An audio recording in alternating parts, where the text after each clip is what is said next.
E aí, galera intensiva, o meu nome é Ivens, sejam bem-vindos a mais um Sunday Paper. Hoje nosso Sunday Paper de número 56, e para a gente continuar aí a nossa sequência de artigos de autores brasileiros aí que a gente está vendo nesse mês de janeiro, para fechar aí o último domingo de janeiro, eu trouxe esse artigo aqui do meu amigo Elinaldo, que é lá do Macapá, com a minha amiga Adriana aqui de Sênior também nesse artigo publicado no Journal of Physiotherapy, agora em 2020, em janeiro agora desse ano, artigo recém-saído do forno, revista que tem um fator de impacto de 5,551, e esse artigo aqui do Elinaldo vai falar sobre aqueles pacientes que tiveram derrame pleural drenado, e aí a gente mobilizar, fazer exercícios respiratórios ou adicionar pressão positiva, consegue melhorar os resultados desses pacientes. Então, o derrame pleural é um acúmulo excessivo de líquido, né, no nosso espaço pleural, atinge aí 1,5 milhão de pessoas por ano nos Estados Unidos. A gente tem uma mortalidade que varia de 25% a 50%, dependendo de qual etiologia, né, qual que é a causa desse derrame pleural. O tratamento pode ser conservador, que é quando a gente não toma atitude nenhuma diretamente relacionada ao derrame, né, a gente trata a causa do derrame e aguarda a resolução do derrame. A toracocentese, quando a gente faz uma punção por agulha, punciona aquele derrame e não deixa nenhum dreno. Ou a drenagem, que é quando a gente posiciona um dreno torácico no nosso paciente para fazer a drenagem desse derrame pleural. A British Thoracic Society recomenda que se faça a drenagem, né? Complicações aí do derrame pleural, dispneia e dor, muito comum o paciente que tem derrame pleural se queixar de dor ou dispneia, ou as duas coisas. E complicações relacionadas à drenagem, né, desse derrame pleural. Dor, obstrução do dreno, deslocamento do dreno, lesão de estruturas internas na hora que a gente vai inserir esse dreno e infecção. Por isso que a gente quer que esse derrame pleural se resolva o mais rápido possível, para que a gente evite essas complicações relacionadas à drenagem. Então aí surgem as técnicas de expansão pulmonar. É aquilo que a gente vai tentar utilizar para acelerar a drenagem desse derrame pleural. E a gente tem os exercícios respiratórios, a mobilização e a pressão positiva como aquelas técnicas que mais aparecem na literatura para tentar acelerar a resolução desse derrame pleural. Então, como a gente melhorar todo esse cenário? Entender se a pressão positiva, os exercícios respiratórios e a mobilização conseguem melhorar os resultados dos pacientes com derrame pleural drenado. Então, esse grupo aí fez um estudo controlado, aleatorizado, dividido em 3 grupos, era single blind, ou seja, o avaliador era cego para as intervenções, foi feita a análise por intenção de tratar e foi realizado lá em 2 hospitais universitários em Macapá.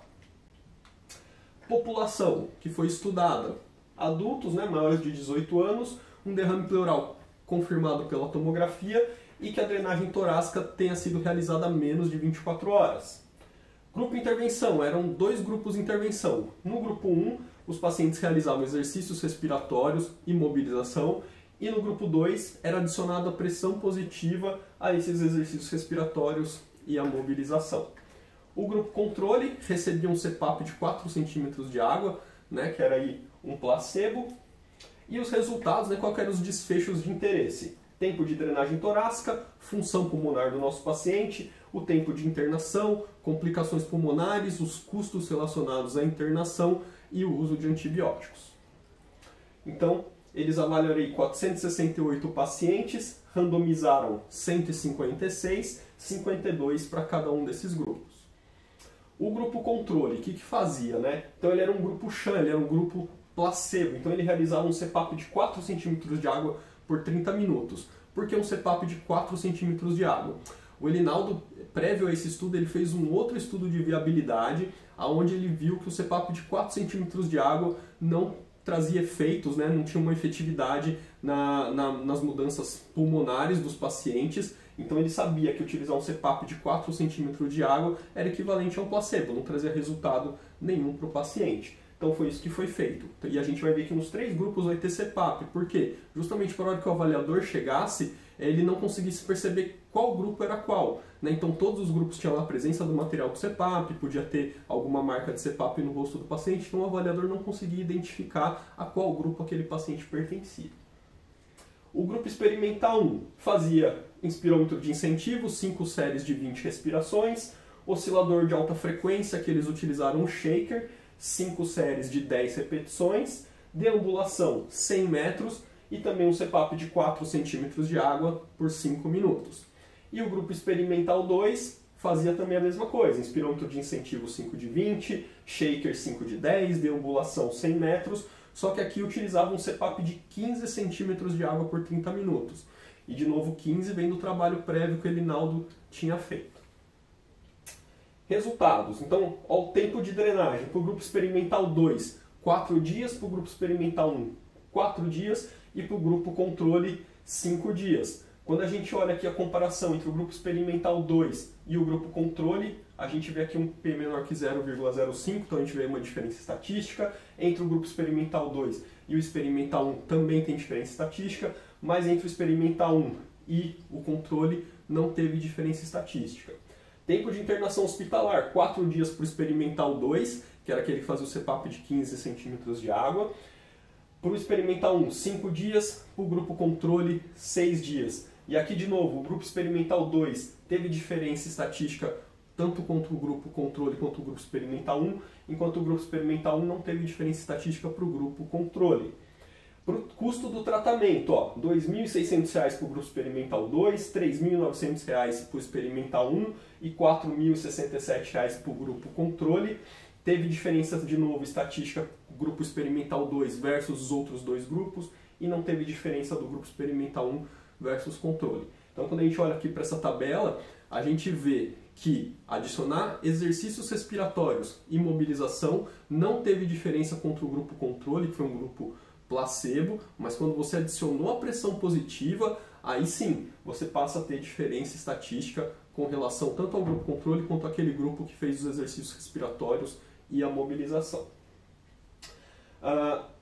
Aqui é o tempo de drenagem, né, do paciente, aqui a probabilidade do paciente permanecer drenado e aqui o tempo em dias. A curva azul aqui é o grupo experimental 2, que foi o que teve menor tempo de drenagem, em seguida o grupo experimental 1 e depois em preto o grupo controle.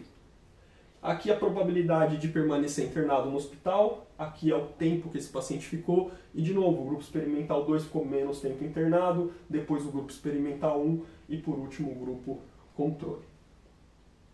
Com relação às complicações, o grupo experimental 2 teve só 2% de complicações, contra 18% no grupo experimental 1 e 20% no grupo controle. Quando a gente olha aqui para as complicações que ele traz para a gente, pneumonia, atelectasia e hipoxemia, a gente vê que essa diferença nas complicações foi justamente pela incidência de pneumonia, porque hipoxemia nenhum dos três grupos teve, atelectasia teve só 2% no grupo experimental 2, 4% no grupo experimental 1, nenhuma no grupo controle, não teve diferença entre os grupos com relação à atelectasia, mas com relação à pneumonia não teve nenhuma no experimental 2, 16% de incidência no experimental 1 e 20% de incidência no grupo controle. Então aqui a diminuição, né, das taxas de complicações no grupo experimental 2 é justamente porque ele teve uma menor taxa de pneumonia. Na verdade, ele não teve nenhum paciente com pneumonia. Quando a gente olha aqui, uso de antibiótico, 18% dos pacientes do grupo experimental 2 utilizaram antibiótico versus 43% no grupo experimental 1 e 55% no grupo controle. Então também teve um menor uso de antibiótico. Então, consequentemente, né, uma coisa leva a outra. Se os pacientes tiveram uma menor incidência de pneumonia, eles precisaram usar menos antibióticos. Com relação à função pulmonar, oximetria, tolerância e eventos adversos, não teve diferença entre nenhum dos três grupos. E aqui é uma coisa muito interessante, porque geralmente o fisioterapeuta, quando ele adiciona pressão positiva no tratamento desses pacientes, ele está pensando justamente na função pulmonar e ou na oximetria. E foi justamente onde não teve diferença nenhuma. A diferença foram os desfechos muito mais importantes para o paciente do que simplesmente desfechos fisiológicos, né? A diferença foram desfechos como tempo de internação, tempo de drenagem, o custo, então desfechos muito mais interessantes do que aquele que a gente vê os fisioterapeutas pensando na prática, né? Então fica aí o recado para a gente refletir um pouco sobre isso.